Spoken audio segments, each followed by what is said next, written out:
All right, I promised one more video, and I'm really going to try to get these last few questions into one video. Hold me to myself to my word. All right, so 15. Based on the ionization energies of element X given in the table above, which of the following is the most likely? The empirical formula of an oxide is element X.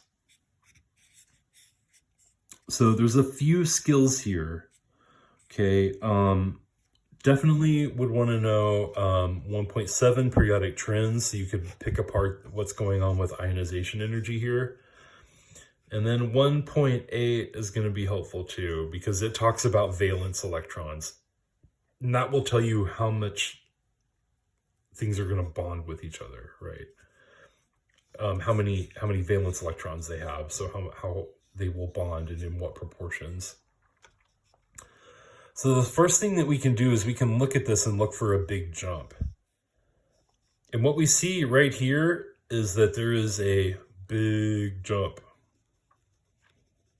Okay, so that means the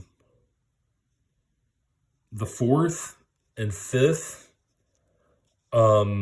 electrons that are removed are core electrons.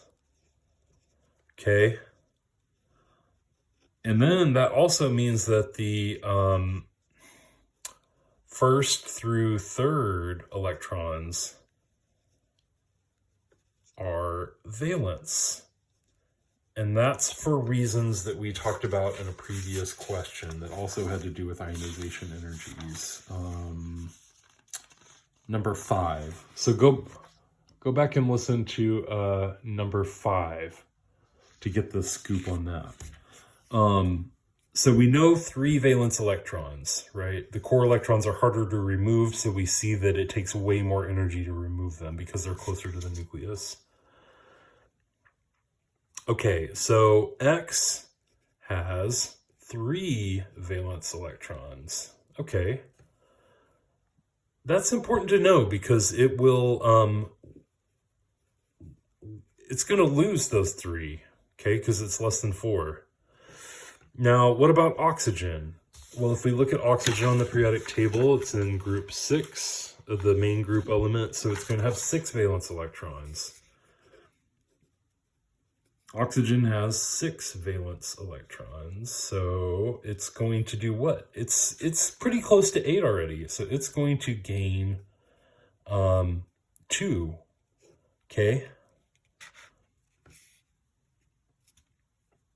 So we need these to come out to a nice even number. So let's say that, okay, X is going to lose 3 electrons, let's just say per atom, okay? And oxygen is going to gain 2 electrons per atom, okay? So in order to get 3 and 2 to work out, we would need to get to 6, basically. So 3 times 2 equals 6, so that would be 6 electrons lost. And then 2 times 3 would also equal 6. So that's 6 electrons lost. In this case, it would be 6 electrons gained. Okay, so the oxygens are going to gain the electrons. The X, whatever element X is going to lose the electrons. So 2 is number of atoms, okay, for X. And then number 3 is the number of oxygens. So we know that the formula is going to end up being X2, right? X2 and then O3. And that, of course, is C. All right, number 16 says the molecular formula and molar mass of 2 straight-chain hydrocarbons are listed in the table above based on the information in the table. Which compound has the higher boiling point, and why is that? And what is its boiling point? Or why is that compound's boiling point higher? This goes back to the lab that we did where we let molecules evaporate, okay? So higher boiling point means that something evaporates and boils slower. Okay, so we're talking about a larger molecule with more dispersion forces. So the first thing would be, maybe 2.2, knowing how to draw Lewis structures. And then you would want to know 3.1 pretty well. Okay, intermolecular forces. So study those two sections. Okay, so if you draw out the Lewis structure for ethane, looks like this. Okay. And then if you drew out the Lewis structure for butane, something very similar, just basically more of it. Okay. These are hydrocarbons, so hydrogen and carbon. Okay. They're pretty easy to draw because you know the hydrogens only need one carbon or one pair of electrons. Okay, so we have ethane and we have butane. They're both nonpolar. We can see that. That's why we drew the Lewis structure, so we could see that they are both perfectly symmetrical. So they're both nonpolar. But this one, butane, has more atoms. Therefore, it has more electrons. And when something has more electrons, it has more dispersion forces. Okay. So our best answer would be B here, C4H10, because it has more electrons resulting in greater polarizability and stronger dispersion forces. Stronger dispersion forces mean these molecules will stick together better and it'll be harder to make them boil. They'll have a higher boiling point. How am I doing here? 2 pages, and I have 3 minutes left to do it. Okay, we'll see what happens. I might go over 10 minutes, but I think we could still probably get it done. All right, benzene, C6H6, has the structure shown above. Considering the observation that benzene is only sparingly soluble in water, which of the following best describes the intermolecular forces of attraction between water and benzene? So you would need to know that water is a polar molecule, okay? Because oxygen's more electron hungry, so it's partially negative, and then the hydrogens are partially positive. So this is a polar molecule. And then what about benzene? Benzene is mostly nonpolar, okay? Very symmetrical, okay? All these carbons in the middle and a nice even ring with all of these hydrogens neatly arranged around it like a snowflake. But what happens when a polar molecule comes into contact with a nonpolar molecule? Okay, go back and look at 3.1 IMFs. Okay, this is basically a polar molecule that's going to come up to this nonpolar molecule, and it's going to be, by virtue of having this positive and negative side, it's going to cause the electrons to be more attracted to it. Okay, so that's what we call an ion-induced dipole, or a dipole-induced dipole, basically. Okay, and the key for that is when you see the term sparingly soluble. Okay, it's not like these won't mix with each other at all. It says they're sparingly soluble, which means they will dissolve in each other just a little bit. Okay, so if they'll dissolve just a little bit, that means there has to be just a little bit of attraction. Right, what about 18? All right, 18, you want to go back to 2.2 bond energy and study it, okay? I started to write the word study. Ooh, it's getting late. Okay, so basically, if you look at this, why do bonds happen? Atoms bond with each other to get to the lowest potential energy. Okay, so that's what we see here. This is the sweet spot. X is the sweet spot. That's where atoms like to be. okay? Over here, we see that the potential energy starts to go up because basically the atoms are too close, and the protons in the nucleus are too close, and they repel each other because that's what like charges do. They repel each other. But here, protons of one atom and electrons, let's say we have A and B here, it would be the protons of A and the electrons of B attract, and vice versa, okay? All goes back to Coulomb's law. So they're getting closer and closer, but they're going to get to a certain point, and that's their sweet spot. So we would say in this case that A, attractive and repulsive forces are balanced. The atoms will maintain an average internuclear distance. Okay, now we have 19. Distillate. This will not be on the test because some of you haven't seen these kind of questions. But the distillate, not on the final, okay? But some of you have seen this, so I'll go over it. Basically, ethyl acetate has a shorter carbon chain, so it's going to have weaker London dispersion forces, okay? It's the smaller guy here. Okay, so it's going to boil easier. And this is when 3.9 talks about how to separate substances. So if you're separating them based on boiling, so you start heating up your sample, and the ethyl acetate will boil first, and it will get siphoned off into another tube as it's condensed and cooled. And so that's what the distillate is. It's the thing that boils first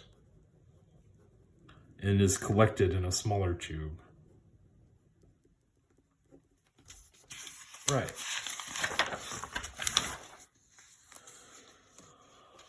All right, last page. So to answer this, you would need to look at 2.4, which is all about metal alloys, and then also 1.7, periodic trends. Okay.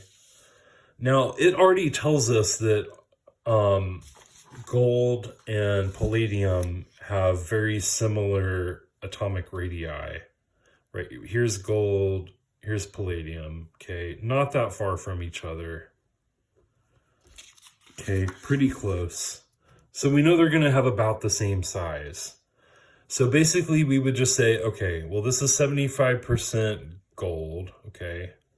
So turn that to a fraction. 0.75 times 12 atoms means that 9 of the atoms in a given sample are going to be gold. And then 0.25, 25% times 12 is going to be 3 palladium atoms. So we just need to draw that. And it says draw the gold as just an open thing going on, and then of like an unshaded circle, and draw the palladium as a darker circle. So you basically draw these all the same shape, and then 3 of them that are randomly spread out are going to be colored, right? They're the similar sizes. So that means that we're talking about a substitutional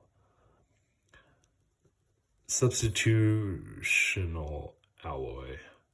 So that's why we're drawing it like this, as opposed to having tiny atoms in between the spaces. Okay. All right, last one.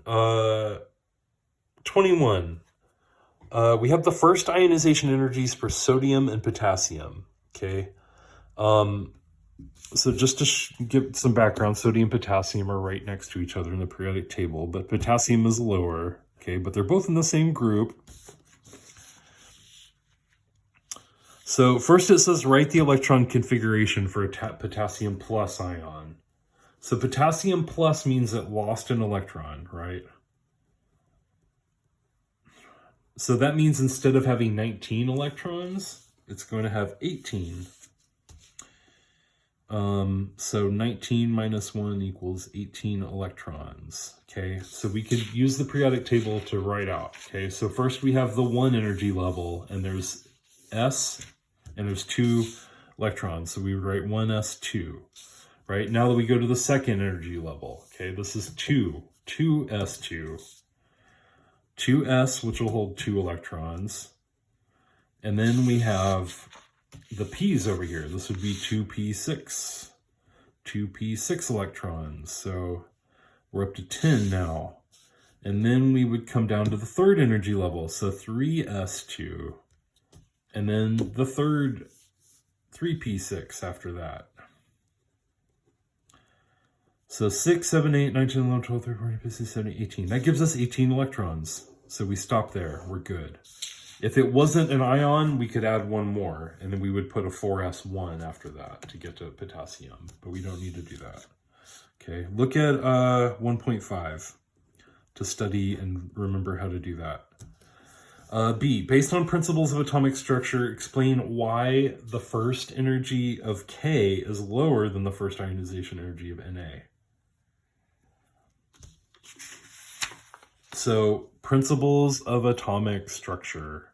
That means basically Coulomb's law, right? So for that, look at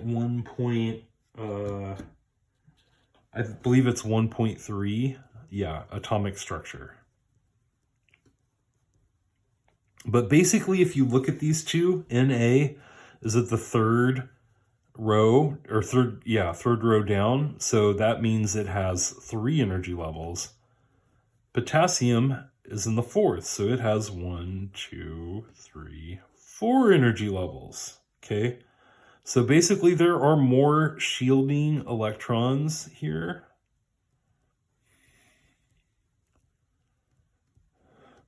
So if we're talking about pulling off that outer electron, right? That's what ionization energy is. Removing an electron. We're saying there's more shielding electrons here, which means a lower ionization energy, okay? Easier to remove the electron.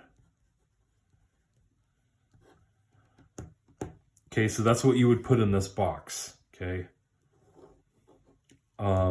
K has the lower first ionization energy because it has a 4th energy level, which means a greater number of shielding electrons, which cause it to be easier to remove the electrons. You could also say the outer electron